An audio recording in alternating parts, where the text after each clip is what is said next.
This episode is brought to you by The Skeptical Buddha, The Tao of Science, my book, which is a thoughtful discourse on Eastern philosophy and how it helped birth ideas required for science and skepticism and the way it fell behind in the face of new evidence. This book discusses the long history of both philosophies as well as the tenets and variations within the varying sects, along with psychology and our own natural biases. It discusses how to counter our natural biases using science and the underlying concepts of meditation and mindfulness, a more complex understanding of how science operates than most of the public understands, and why it is the best tool we have to discover truth and reality, as well as philosophical ideas we might embrace as technology progresses. The material is packaged in a way that the average person can understand, with rich illustrations to draw the reader in and feel at peace. To those of you who are nerded out to Tolkien's works in deep detail, including the rough drafts and other canonical texts, you'll know that Tolkien sat down and tried to write a sequel to The Lord of the Rings. It takes place in and around Gondor, where a cult of Sauron is rising among the young people.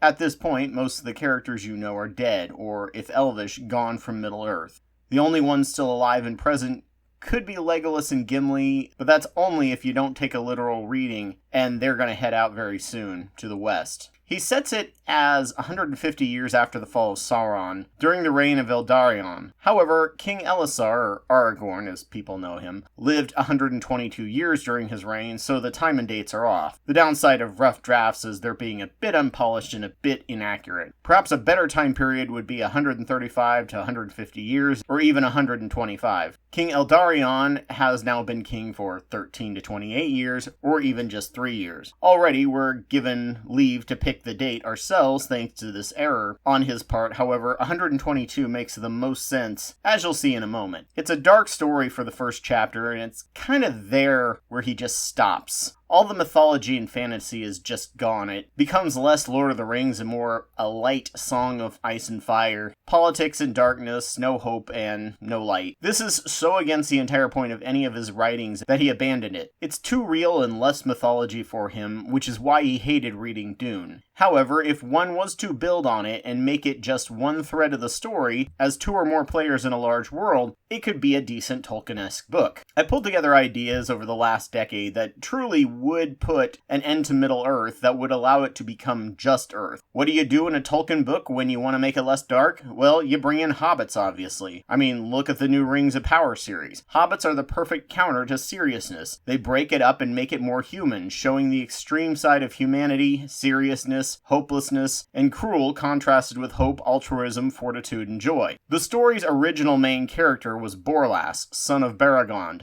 who was the captain under Faramir, who saved Faramir's life when Denethor tried to self-immolate both of them. A humorous side note, young Borlas was played by Billy Jackson, Peter Jackson's son in Lord of the Rings, who also played a child hobbit and both a Rohan and a Lake Town refugee. Borlas is now an old man himself. However, his father's friendship with Peregrine Took would mean he would have friendly ties to the Took lineage. However, while old, if the time is any later, Borlas would by all accounts be dead and the story would no longer work at all. He's written as being maybe around 50 to 70 years for a modern man, but Denethor was 89 when he was met by Pippin and still rather hardy, so Borlas probably had the gift of the Numenor in him, but even then, 135 to 150 in the future is still pushing it. Being during the first few years of Eldarion's reign may make some succession issues as well, especially since both his parents recently passed. If his father was 20 in The Lord of the Rings, and his father remarried, say, at 55 to someone younger to birth Borlas, he could be 90 at around 125, which would make it work. Aragorn and his son both lived 210 and 220 respectively. I had actually on a whim considered trying my hand at writing this story, but realized after publishing my book and writing some other things that have and probably will go nowhere because I can't write human interaction at all, I'm just decent at world building and lore. I decided to go with a more Silmarillion chapter version of its telling, as today is Hobbit Day or Frodo and Bilbo's shared birthdays. So here's how the story would start. As stated in his writings, descendants of the main three hobbits who married and had children would often go and visit Minas Tirith and Rohan. Sam and Rosie Gamgee's daughter, Eleanor, became one of Arwen's ladies-in-waiting as a royal honor, and the three families were very close with the House of Elisar. This would probably not change over the generations. At this time, King Eldarion, Aragorn's son, is king of Gondor, and though elderly, he is in the middle of his life, as he was born in year 1 of the Fourth Age and half-elven, living for 220 years. The hobbits are setting out on their once-in-a-decade trip to Gondor, taking their next generation of children. The children are the fourth generation from the original three. Of the second generation, Faramir took, at 114, son of Pippin, along with his wife Goldilocks, also 114, who is the daughter of Sam, and the oldest surviving members capable of traveling. The third generation bringing them are Firiel Fairbairn, who's 90, and an unnamed husband, who was the daughter of Eleanor, daughter of Sam, and wife of Fastred Fairbairn, and Mary's unnamed grandkids. These old hobbits, however, would be more background characters. The hobbits that will be the protagonists will be the 4 to 6 younger cousin hobbits, probably 4 to mirror the original 4. Names I came up with are Arwen Fairbairn, Harding Gardner, Bingo Gamgee, Marmaduke Brandybuck, and Eleanor Took. If any of you read the rough drafts, you will know that this is a nod to Bingo and Marmaduke, which Tolkien first called Frodo and Merry. I have not fleshed out their personalities at all, but Arwen, I decided, is more of a bookworm, as cheap wood-based paper and movable type from the East that were perfected by the dwarves made a number of books available and have exploded all over Middle-earth. As they travel, you will see them visit maybe Tom Bombadil, or perhaps run into Radagast, or even Ents visiting Tom, searching for Entwives, which were potentially killed by Sauron according to Tolkien, but they still don't know that. They'll move on to Bree and begin to see signs of the cult of Sauron, and see the Stone Trolls, move on to Weathertop, make their way to Rivendell, which is now run by Aragorn's daughters, who are Elrond's granddaughters, and it acts as a way station for the handful of elves still delaying their final journey to the west. Lothlorien is no more, just a big forest, returned entirely to nature that once Galadriel and her ring left, that Arwen traveled to die and be buried at after her mortal husband passed. Up until this point, it's just your average Hobbit adventure story, though I would say this takes up no more than 3 to 4 chapters unless this was to be a 2-parter or a trilogy. The original half of the first book was twice as long as it needed to be and full of filler, because it wasn't until they got to Rivendell that Tolkien even knew what the point and goal of the story was, or that the ring was evil. In fact, at one point, he had Strider written as being Bilbo in disguise when they got to Bree. Basically, he was told he had to write a sequel to The Hobbit, and he goes, I never planned to do that, and they said, well, do it anyway. So he just started writing, and that's why the first half of the Fellowship of the Ring book is so hard to get through for a beginner. It's at this point that the story begins to get a bit more dark. The Misty Mountains, which used to be riddled with orcs, goblins, and stone giants, were long gone after Aragorn took the throne, and one of the things about orcs is that they are so hierarchical. Without a great presence or powerful leader, they will just wither away and die or even commit suicide. It's the way he got around the concept of Aragorn committing orc genocide, which would have some serious implications. Nerd of the Rings did a video discussing this. Because the area is so safe, the young cousins are allowed to go on ahead while the old hobbits take their time taking in the scenery. However, one night they sleep in a cave, and just like what happened to Thorin and company, a cave opens up and a horde of goblins capture them. They're taken down to Goblin Town, and a very evil, mannish-looking Uruk-hai lord decides to enslave them. At this point, they learn that while most of the orcs died out, the Uruk-hai, being both descended of elves and men, were able to maintain a hierarchical presence over a certain number of orcs, and have been hiding out deep in the Misty Mountains, rebuilding their population. Only the few Uruk-hai had the willpower to keep going, and were able to create a cult of Sauron using their wisdom of Saruman to gather and lead the more stronger-willed orcs. There is now a caste system in the population that sprang up with the decline of the Dark Lord. Uruk-hai, less mannish Uruk-hai, orcs and goblins, not quite sure how or if they're distinguished. However, when the hobbits get to the deepest, furthest reaches, they discover an even lower caste, a people they work beside for around a month, who look remarkably like elves. It turns out that orcs are a product of selective breeding that started with Morgoth. He took elves and began twisting them, and selective breeding and eugenics are completely within that realm. When an orc is born, if it shows any genetic regression to be too elvish, it's killed, keeping the population pure. However, with their numbers so few and Uruk-hai being half-breeds themselves, and without the Dark Lord's power in place, more and more elvish traits began popping up in the orc population. With their shortage of labor, instead of killing them, they were raised as the lowest caste of society, doing the absolute worst work, treated cruelly, and indoctrinated into the idea that they should be grateful to their betters. The hobbits are enslaved for nearly a month, whipped, and forced to mine in dangerous small areas, and in the process, they get to know these dark elves, and make them aware of an outside and the existence of powerful elves that walk in the light, free from oppression. Even orcs have some form of moral code and self-control. It's just really twisted, and they've been fed so many lies about elves, they seriously distrust elves the worst and view them as essentially evil. Then one day, when they're feeling most hopeless, a robed figure appears and using pyrotechnic flashes from a staff and an elven sword, ends up killing their captors. The hobbits at first think he might be Gandalf, but it turns out that's not the case. He is one of the blue wizards with dark skin and wearing a turban, or maybe something akin to traditional African clothing, as he traveled south to help the Haradrim to resist Sauron's rule and their rulers, the Dark Numenor, even to the point of entering Africa. They were tasked with protecting the rest of Middle-earth and confining Sauron to the western part of the world. They had erected a giant magical barrier encircling much of Europe and some of the Levant, creating a great desert with the power to make people forget and always get turned around and come back, reacted to Sauron's presence, siphoning off his own power. This means that Middle-earth as we know it was specifically mostly Europe, having entirely forgotten about anything east and south of them. Upon his death, the desert began to recede, trade reopened between the Haradrim in the south, east, and west, and trade reopened with Gondor and Harad under Aragorn. The Dark Elves are of course surprised by everything, including the idea that they have kin and might not be scum of the earth, like they were raised to believe actually, and contemplating about the entire system they were raised in. Over half the work crew the hobbits are assigned to decide to follow them and escape. Being chained, there is nothing the other Dark Elves can do to stop them, even though they still mostly believe the lies they were told as a religion. There are 13 Dark Elves, which hobbits dubbed the Unlucky 13, telling them about how Bilbo made the Unlucky 13 of Thorin and company into 14. They travel out of the mountain and head south toward Fangorn Forest. As Lothlorien is now empty of elves and have lost the power of Galadriel's ring, many have moved on to Fangorn, due to its proximity to Helm's Deep, now called